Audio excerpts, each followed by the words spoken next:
আসসালামু আলাইকুম, welcome back to my channel by Rumi. আজকে আমি আপনাদের সাথে কচি লাউ দিয়ে কাতলা মাছের রেসিপি শেয়ার করব। আশা করছি এই রেসিপিটা আপনাদের ভালো লাগবে।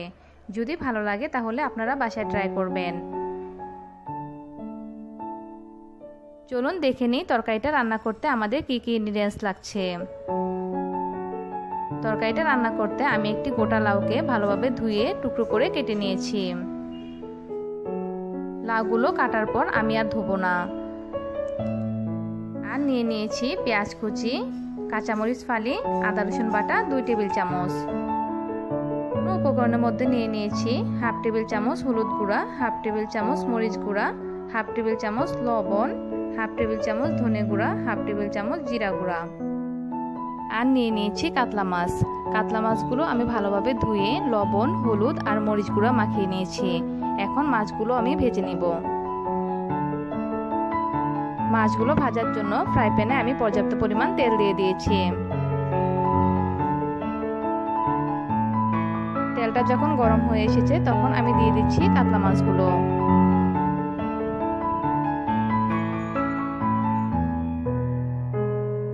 আমি সমস্ত মাছগুলো দিয়ে দিয়েছি। মাছের এক পিঠ যখন ভাজা হয়ে যাবে তখন আমি উল্টে অন্য পিঠ ভেজে নিব।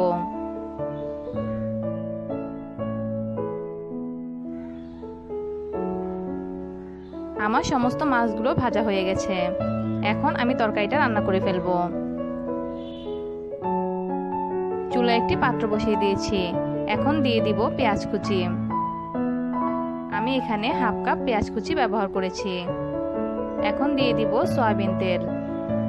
আপনারা চাইলে সরিষার তেল দিয়েও রান্না করতে পারেন। মাছ ভাজার পর যে অবশিষ্ট তেলটা রয়েছিল সেই তেলটাও আমি এখন দিয়ে দিব। আমি নেড়ে চেড়ে পেঁয়াজগুলোকে কিছুক্ষণ ভেজে নিয়েছি। এখন আমি দিয়ে দিব 2 টেবিল চামচ আদা রসুন বাটা।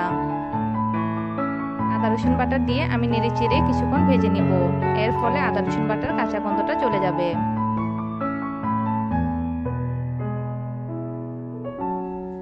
মশলাটা যেন না পুড়ে যায় সেই জন্য আমি এখন দিয়ে দিব হাফ কাপ পানি।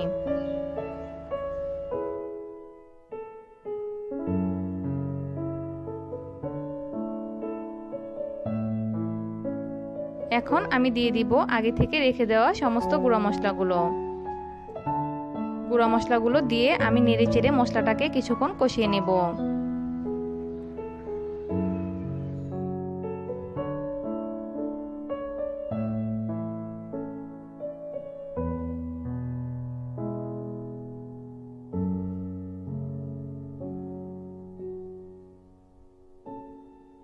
মশলাটা যখন কষানো হয়ে যাবে তখন আমি দিয়ে দিব আগে থেকে কেটে রাখা সমস্ত লাউগুলো।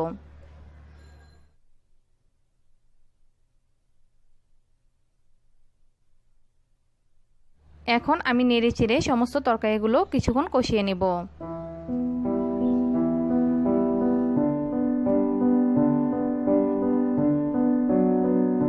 তরকারিগুলো ভালোভাবে কষানোর জন্য এখন ঢাকনা দিয়ে ঢেকে অপেক্ষা করব কিছুক্ষণ। ফিরে এলাম কিছুক্ষণ পর। আমার তরকারিটা পুরোপুরি কষানো হয়ে গেছে। এখন আমি দিয়ে দিব কাঁচামরিচ ফালি। কাঁচামরিচ দিয়ে তরকারিটা রান্না করলে তরকারির ফ্লেভারটাই অনেক ভালো লাগে।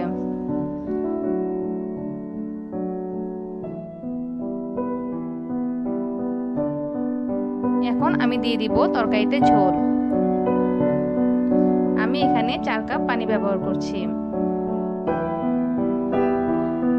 এখন আমি দিয়ে দিচ্ছি আগে থেকে ভেজে রাখা সমস্ত কাতলা মাছগুলো। কাতলা মাছগুলো দিয়ে আমি রান্না হওয়া পর্যন্ত অপেক্ষা করব। আপনারা চাইলে উঠানোর সময় ধনেপাতা কুচি দিয়েও উঠাতে পারেন। অলমোস্ট আমার তরকারিটা রান্না হয়ে গেছে। আশা করছি এই রেসিপিটা আপনাদের ভালো লেগেছে। যদি ভালো লাগে তাহলে প্লিজ আমার চ্যানেলটি সাবস্ক্রাইব করবেন আর বেল বাটনে ক্লিক করে রাখবেন। তাহলে নতুন নতুন রেসিপি আমার চ্যানেলে দেওয়া মাত্রই আপনারা পেয়ে যাবেন। সবাই ভালো থাকবেন। আল্লাহ হাফেজ।